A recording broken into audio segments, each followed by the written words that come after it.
नमस्कार, welcome to S के team classes. आज की इस क्लास में हम डिस्कस करने वाले हैं चैप्टर नंबर जो 5 और उसके जो बेसिक डिटेल्स हैं, बेसिक कॉन्सेप्ट है वो हम क्लियर करने वाले हैं इस क्लास के अंदर। हम स्टार्ट करते हैं, वन बाय वन कॉन्सेप्ट को क्लियर करते हैं। आपके पास फर्स्ट ऑफ क्या आता है, आपके पास आता है कि कोई भी समांतर श्रेणी है, ठीक है, उसमें जो एनवा पद है वो हम कैसे फाइंड करेंगे। तो हमारी जो हेडिंग आने वाली है वो यही है कि किसी भी समांतर श्रेणी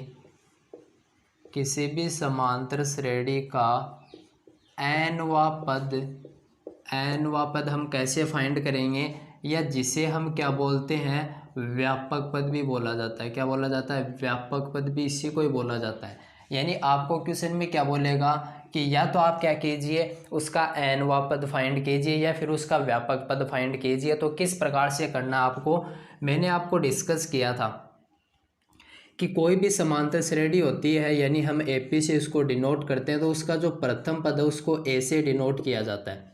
क्लियर है? उसके बाद मैंने आपको क्लियर किया था कि जो उसका सार्वअंतर होता है, क्या होता है, उसका सार्वअंतर होता है जिसे हम किससे डिनोट करते हैं, डी से करते हैं। और वो क्या होता है, दूसरा पद माइनस प्रथम पद होता है। ये मैंने आपको बात क्लियर की थी, ठीक है, ये बात आपको क्लियर है। तो उसके बाद में क्या स्टेप आती है कि समांतर श्रेणी का एनवा पद। तो पहले आपको ये पता होना चाहिए कि कोई एपी है, यानी कोई समांतर श्रेणी है, तो उसकी जो जनरल फॉर्म है वो क्या होती है। तो मैंने आपको बताई थी कि प्रथम पद आपके पास ए आपने लेट किया है, तो फिर सेकंड पद क्या आएगा, ए प्लस डी आएगा। मतलब क्या हुआ कि वो डी के अंतराल में, क्योंकि इसमें क्या होता है, समान अंतर होता है, तो एक डी के अंतराल में चलती है।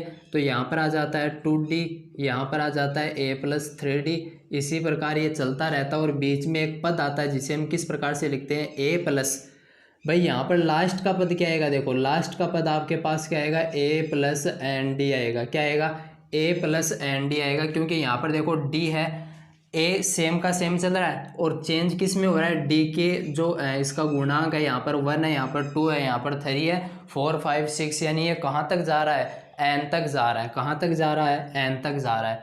तो इससे पहले भी कोई ना कोई पद आएगा ना, तो हमने ले लिया कि वो क्या आ रहा है, एन माइनस 1D आ रहा है। वो क्या आ रहा है, एन माइनस 1 इंटू डी आ रहा है। यानी इससे पहले वाला पद हमें कोई भी पूछे कि लास्ट में हमें ये पद गिवन है कि ए प्लस एन डी इसमें है, ठीक है, यानी एन पद है इसमें, तो एन से पहले यानी इसके बीच में जो भी पद है वो हमें पूछ रहा है, तो हम ये बोल सकते हैं ना, ए प्लस एन माइनस डी। तो जो आपके समांतर श्रेणी का एनवा पद होता है, ठीक है, उसको हम जनरली क्या करते हैं, ए एन से डिनोट करते हैं। इसे हम बोलते हैं कि एपी का एनवा पद, एपी का एनवा पद बोलते हैं। यानी जो ए यानी प्रथम पद है और वो कहाँ तक है, यानी जनरली मैं ये बोल सकता हूँ कि आप यहाँ पर क्या देख सकते हो, जैसे आपके पास फर्स्ट पद क्या है, A1 A2 A3 A4, ये हमने संकेत दर्शा दिया कि इसको A1 बोला, इसको A2 बोला, इसको A3 बोला, इसको A4 बोला, इसको इसी प्रकार से AN तक मैं यहाँ पर चला गया, AN तक मैं चला गया, ठीक है। तो ये इस कोई भी एपी उसमें AN पद है, ठीक है। तो AN यानी एपी का एनवा पद, इसे बोलते हैं AN को, कि वो आपको समांतर श्रेणी में कौन सा पद क्या कर रहा है, पूछ रहा है। क्लियर हुआ? अब एन यहाँ पर क्या चीज़ है, तो एन यहाँ पर आपको पता चल रहा है योगी वाप पद आ रहा है। मतलब क्या है, यहाँ पर पदों की संख्या है। क्या है, पदों की संख्या। जैसे आपको ये पूछा जाएगा कि इस समांतर श्रेणी में पांचवा पद ज्ञात कीजिए। क्या कीजिए, पांचवा पद ज्ञात कीजिए। तो पांचवा पद, इसका मतलब क्या हुआ कि एन की वैल्यू यहाँ पर कितनी है, एन की वैल्यू यहाँ पर 5 है। कितनी है यहाँ पर, 5 है, ठीक है। 25वां पद ज्ञात कीजिए, मतलब एन की वैल्यू कितनी होगी, 25 हो गई। क्लियर है? अब देखिए आपके पास किस प्रकार से इसका फॉर्मूला क्रिएट होता है कि समांतर श्रेणी का एनवा पद हम किस प्रकार से फाइंड कर सकते हैं। तो इसका एक बिल्कुल शानदार फॉर्मूला है, और वो क्या है, मैंने आपको बताया कि AN का मतलब है एपी का एनवा पद, मतलब AN मैं यहाँ पर लिखूंगा, उसके बराबर क्या लिख सकता हूँ। तो मैंने आपको बताया कि जब भी आपको समांतर श्रेणी की जनरल फॉर्म दी जाती है तो वो कुछ इस प्रकार से डिनोट की जाती है।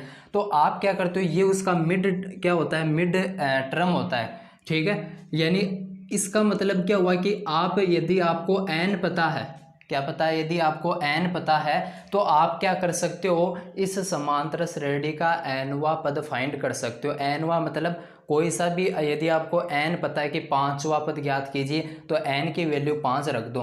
तो ये जो मिड टर्म होता है ना, इसमें हमने यहाँ पर ये लिखा है, ये क्या है, a + n-1 इंटू डी, ये क्या है, AP का nवां पद है। तो ये हम एज इट इज़ यहाँ पर लिख देंगे a + n-1 इंटू डी।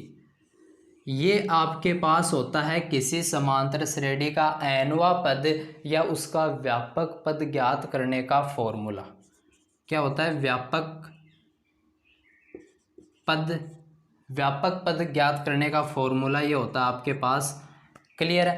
तो ये आप आसानी से इसको समझ सकते हो। तो किस प्रकार से हमने यहाँ पर डिस्कस किया, ये आपको बिल्कुल एक सिंपल वे के अंदर समझ में आ गया होगा। अभी हम इसको पर एक क्वेश्चन डिस्कस करने वाले हैं, जिसके माध्यम से आपको ये क्या जाए, आसानी से समझ में और भी क्लियर हो जाए।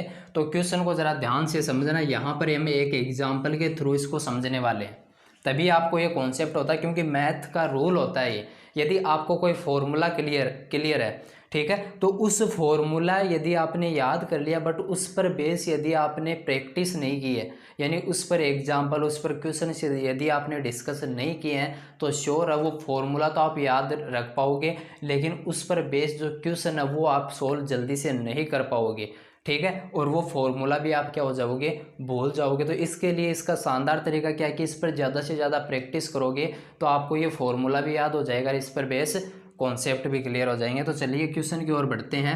एग्जाम्पल हम देखने वाले हैं, हमने लिया कि एक हमारे पास AP है 10, ठीक है, उसके बाद में हमारे पास आता है 7, 4।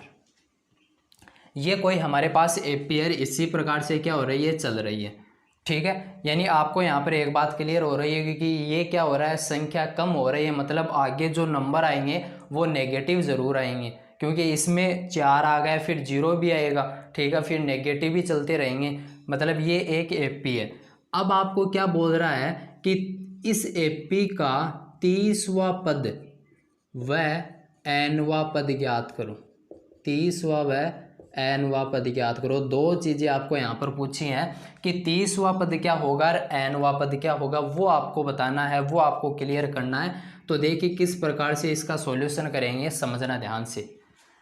आपको यहाँ पर पता है कि ये आपके पास AP है, तो आप यहाँ पर पता कर पाओगे कि यहाँ पर a = कितना है, 10 है, यानी प्रथम पद कितना है, 10 है। उसके बाद में आपको ज़रूरत होती है D। देखो ये आपके पास फॉर्मूला है, यानी ये किसका फॉर्मूला है, किसी समांतर श्रेणी के nवां पद फाइंड करने का। 30वां पद मतलब ये nवां पद है आपके पास, यानी n की वैल्यू कितनी हो गई, 30 हो गई।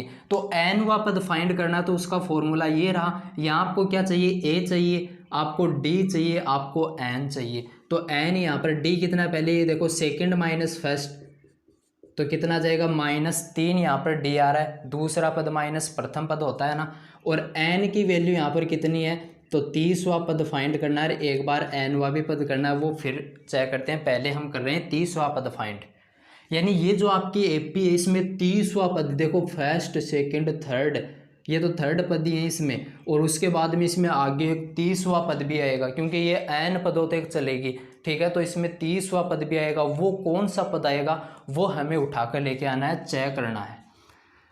ये चीज़ आपको क्लियर हो गई, बस पुट कर दो सूत्र में और आपके आंसर आ जाएंगे। यानी n कौन सा है, n की भी वैल्यू रख दो, 30वां पद आपको क्या करना है, फाइंड करना है। तो a30 बराबर, भाई यहाँ पर हमने A2 A3 A4 A5, तो A30 भी आएगा ना, तो A30 बराबर A10 है प्लस n-1, यानी 30 - 1 इंटू D आपके पास -3 है।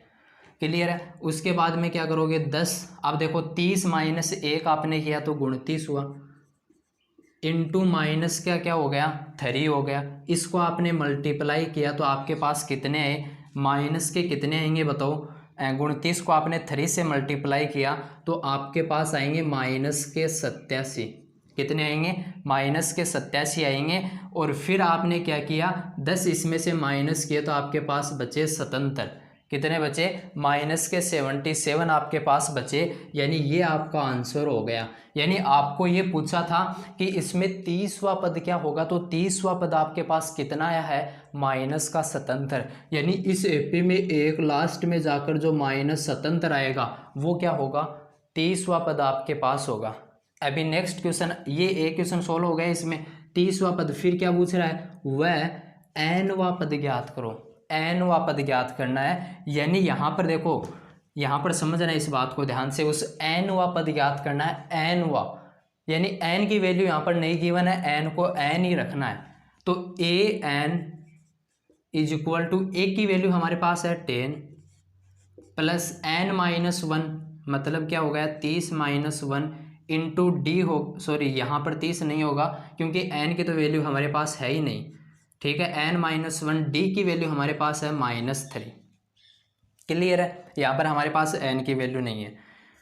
तो an is equal to 10 plus, देखो यहाँ पर मल्टीप्लाई करेंगे, पहले -3 को n से मल्टीप्लाई करेंगे तो माइनस का कितना आ जाएगा, 3n आ जाएगा, फिर -1 को -3 से मल्टीप्लाई करेंगे तो +3 आ जाएगा, और इसको हम क्या करेंगे, ऐड करेंगे तो 10 और 3 आपके पास कितना हो गया, 13 और -3n। आगे ये सोल्व नहीं होगा, यानी यहाँ पर an यानी nवां पद आपके पास कितना आ गया, 13 - 3n आपके पास आ गया, ठीक है। तो ये आपके पास nवां पद आ गया। यहाँ पर n की वैल्यू आपके पास नहीं थी तो आपने एज इट इज़ रखकर इसमें वैल्यू फाइंड कर ली, और यहाँ पर जो 30वां पद था वो आपके पास -77 आ गया। मतलब इस प्रकार से आप इस सूत्र के माध्यम से आसानी से क्वेश्चन को सोल्व कर सकते हैं।